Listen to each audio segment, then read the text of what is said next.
नहीं, ये गलत है। लैंगिकता जैसे महिला के लिए या पुरुष के लिए कोई कोड निर्धारित किए गए हैं क्या सरकार ने किया है? अगर नहीं किया है तो ट्रांसजेंडर के लिए किस तरीके से निर्धारित करेंगे? सेक्शन 18 के अनुसार आप ऐसा क्राइम कर रहे हैं जिसमें आप 6 महीने से लेकर के 2 साल के लिए कैद हो सकते हैं। तो आप कौन सा कोड पूछ लेंगे कि आप लिख देंगे कि आपको जातीय रूप से निर्धारित किया जा रहा है? ये कहीं से भी मान्य नहीं। आप कोई भी सेंसस करें, इसमें गलतियां नहीं करें, ये सबसे बड़ी बात है। ट्रांसजेंडर व्यक्तियों की मुश्किलों को देख करके ओबीसी रिजर्वेशन दिया गया, उसका एक रत्ती का फायदा ट्रांसजेंडर कम्युनिटी को नहीं हुआ, लेकिन और वो जातीय रूप से पहचाने गए। ये तो बहुत ही गलत हुआ, इनजस्टिस। और नहीं तो आप हमें जातियों के लिस्ट में शामिल कर रहे हैं, ये गलत है। नमस्कार, मैं हूं अनुकुल तिवारी और आप लाइव सीरीज देख रहे थे। आप लोग भी देखे थे लाइव सीरीज पे। लगातार हम आम आदमियों से पूछे थे कि चलिए कोड बताइए। हमारे साथ रेशमा प्रसाद जी हैं। बताइए, कुछ नहीं पूछेंगे, कोड बताइए अपना।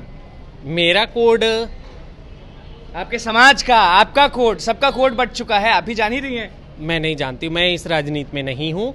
मैं ये जानती हूँ कि ट्रांसजेंडर व्यक्तियों का कोई कोड इस तरीके से निर्धारित नहीं कर लागू कर दिया, लिखा होगा, आप देखे होंगे तो। नहीं, ये तो सामाजिक अपराध है और कानूनी अपराध है। अगर कोई व्यक्ति ट्रांसजेंडर व्यक्तियों को कास्ट के कॉलम में कोडिंग करता है, लिस्टिंग करता है या इस तरीके से करता है, लिखा हुआ है जितने भी ट्रांसजेंडर है, जितने भी लोग हैं, जितने भी समाज के लोग हैं, वो इस कोड को नहीं, ये गलत है। लैंगिकता जैसे महिला के लिए या पुरुष के लिए कोई कोड निर्धारित किए गए हैं क्या सरकार ने किया है?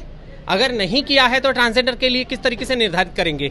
जातियों की पहचान तो एक जीवन की पहचान है कि वो किस तरीके की व्यवस्थाएं आती रही हैं, जातीय व्यवस्था, और इन व्यवस्थाओं से मेरा क्या लेना देना है कि मैं जातीय व्यवस्था। 15 तारीख को क्या करेगा जब आपके यहाँ लोग जाएंगे और बोलेंगे चलिए रेशमा जी कोड बताइए अपना? निश्चित तौर पर मैं उनसे पूछूंगी कि आप ये क्या कर रहे हैं। यदि ये काम कर रहे हैं तो आप कानूनी अपराध कर रहे हैं।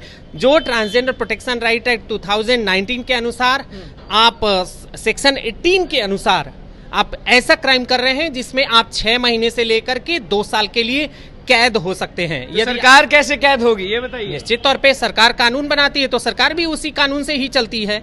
अगर सरकार उस कानून को नहीं मानेगी तो अपने कानून के इस नजरिए ठान ली है कि कोड नहीं बताइएगा 15 तारीख को। निश्चित तौर पे कैसे मैं बताऊंगी? मैं कहूंगी कि मेरी पहचान है। कोड बताना मेरा क्या मतलब है? मतलब मैं कह रही हूँ कि मैं एक ट्रांसजेंडर व्यक्ति हूँ, तो आप कौन सा कोड पूछ लेंगे कि आप लिख देंगे कि आपको जातीय रूप से निर्धारित किया जा रहा है? ये कहीं से भी मान्य नहीं है। तो आप भी देखिए होंगे जब लिस्ट बना होगा तो ट्रांसजेंडर, किन्नर, ये समाज, वो समाज, ये सारे लोग इस कोड में आते हैं। तो आपको बहुत गुस्सा आ गया था या क्या हो गया था? नहीं, मैं तो गुस्सा होने वाली मेरी बात ही नहीं। मैं किससे लड़ूंगी? गुस्सा करके दीवार से सिर तोड़ लूंगी? गुस्सा होने पे तो यही होता है। मैं कानून के लिए संघर्ष की हूँ। Transgender protection right act 2019, rules 2020, NALSA judgment, इन सभी जगहों पर जाकर के हमने संघर्ष किया है अपने साथियों के साथ, राष्ट्रीय स्तर पर और क्षेत्रीय स्तर पर, राज्य स्तर पर। मुद्दा उठाएंगी? हाँ, निश्चित तौर पे इसे मैं माननीय मुख्यमंत्री, उप मुख्यमंत्री, चीफ सेक्रेटरी और अपर मुख्य सचिव के पास में लेकर के जाऊंगी। यदि इस बात को नहीं समझ में आएगा तो मैं कानून के न्यायालय की शरण में जाऊंगी। वहाँ चली जाइएगा। ये नहीं कि जाति जनगणना बहुत अच्छा चीज है। बहुत लोग बोलते हैं कि बहुत सही हो रहा है, पता चलेगा कि यादव कितने हैं, पता चलेगा कि ब्राह्मण कितने हैं। जो अगर चाहते हैं तो उनके लिए मैं कहाँ रोकने वाली हूँ। मैं तो कह रही हूँ कि मेरी पहचान को किस तरीके से आप निरूपित, विलोपित कर रहे हैं, वो गलत हो रहा है। गलत के खिलाफ में आवाज उठाना कहीं से भी गलत नहीं है। आप कोई भी सेंसस करें, इसमें गलतियां नहीं करें, ये सबसे बड़ी बात है। सरकार को सजा हो जाएगी, आप लड़ेंगी? सरकार को सजा होना या नहीं होना कानून के ऊपर निर्धारित करता है। सरकार को कोई अपने हक के लिए जरूर लड़ूंगी। निश्चित तौर पे ये मेरा हक है। पहली बात, आप समझते हैं कि हमें ओबीसी का रिजर्वेशन उन्होंने दिया, हमने समझा कि ये हमारी ट्रांसजेंडर व्यक्तियों की मुश्किलों को देख करके ओबीसी रिजर्वेशन दिया गया, उसका एक रत्ती का फायदा ट्रांसजेंडर कम्युनिटी को नहीं हुआ, लेकिन और वो जातीय रूप से पहचाने गए। ये तो बहुत ही गलत हुआ, इनजस्टिस। क्या लगता है तेजस्वी यादव, नीतीश कुमार आपकी बात समझेंगे? ट्रांसजेंडर जितने भी समाज हैं, किन्नर समाज है, समझेंगे बात ये दोनों? मुझे लगता है कि उन्हें समझना चाहिए, क्योंकि उन्होंने महिलाओं के साथ में न्याय किया है।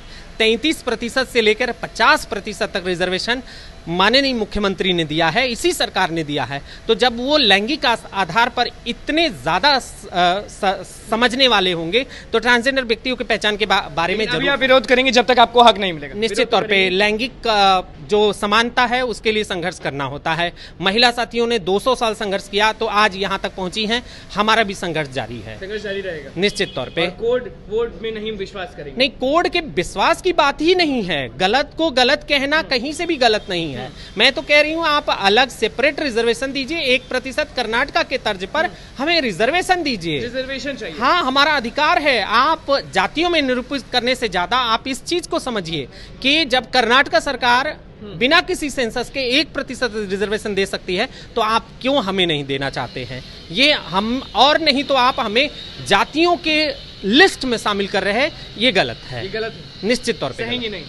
निश्चित तौर पे संघर्ष तो 15 सालों 17 सालों से कर रही हूँ, फिर करूंगी, करती रहूंगी। पूरे समाज को एक करके चलेंगे आगे और अपने ये तो वैचारिक स्तर की बात है कि समुदाय इकट्ठा होता है या नहीं होता है, लेकिन इतिहास अगर इस तरीके से बदलता है तो इतिहास माफ नहीं करता है। वो निश्चित तौर पे आपको यही इतिहास 2023 में लोग कहेंगे कि ट्रांसजेंडर लोगों को जातियों में निर्धारित किया गया था। ये क्या इतिहास लिखी जाएगी?